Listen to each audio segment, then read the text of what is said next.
ہندوستان کا ایک شمشید باد گاؤں جہاں غریبوں کی چیخیں گونجتی تھی، یہاں رہتا تھا شعیر، ایک غریب لڑکا جو لوہار تھا۔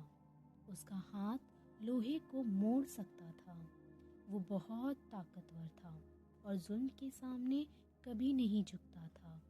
شعیر گاؤں کے لوگوں کے لیے ٹوٹی ہنڈیاں، اوزار اور دروازے جوڑتا۔ لوگ کہتے، شعیر تیرے ہاتھوں میں تو جادو ہے، تو جس چیز کو چاہے ویسا موڑ دے اور ویسا بنا دے۔ شعیر مسکرا کر کہتا، نہیں، یہ کوئی جادو نہیں ہے، بس میری محنت ہے اور سچائی ہے۔ دوسری طرف سلطان فیروز شاہ جو شمشاباد پہ راج کرتا، اس کا محل بادلوں کو چھوتا، مگر اس کا دل لوگوں کے احساسوں سے خالی تھا۔ وہ ہر صبح آئینے کے سامنے کھڑا ہوتا اور اپنے تاج کو سیدھا کرتا اور کہتا، اس دنیا میں مجھ سے طاقتور کوئی نہیں ہے۔ ایک دن سلطان نے دربار میں اعلان کیا، میرے سامنے ایسی چیزیں لاؤ جس میں میری اصلی طاقت دکھائی دے۔ جو مجھے سب سے انوکھی چیز دے گا اسے سونے کا پہاڑ ملے گا، اور جس نے نہیں دیا اس کی زمین پر میں قبضہ کر لوں گا۔ یہ بات سن کر پورا گاؤں ڈر گیا۔ گاؤں میں جو امیر لوگ تھے وہ رات بھر مہنگی چیزیں، ہیرے جواہرات تیار کرنے لگے، اور غریب لوگ ڈر سے کانپ اٹھے کہ ہمارے پاس کیا ہے، اب تو ہماری جھوپڑی بھی چھین جائیں گی۔ یہ سب سن کر شعیر چپ تھا، اس کے آنکھوں میں ایک عجیب سی چمک تھی۔ لوگ شعیر کے پاس آئے اور بولے، بھائی تو بھی اس حصے میں بھاگ لے لے، ورنہ تیرا گھر بھی چلا جائے گا۔ شعیر نے کہا، میں تو کچھ ایسا بناؤں گا جو سچ دکھائے گا۔ اگر سلطان میں ہمت ہے تو وہ اس سچ کو دیکھے گا۔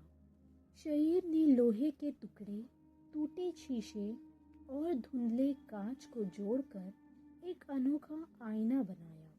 آئینہ چمکدار نہیں تھا، کھڑبڑا، ٹوٹا پھوٹا، لیکن عجیب سا اثر تھا اس میں۔ اور پھر وہ دن آ گیا۔ محل میں میلہ لگا تھا، کسی نے سونے کا آئینہ لایا تو کسی نے ہیرے کا۔ سلطان ہر آئینے میں خود کو دیکھتا اور مسکرا کر کہتا، میں ہوں بادشاہ اور طاقتور۔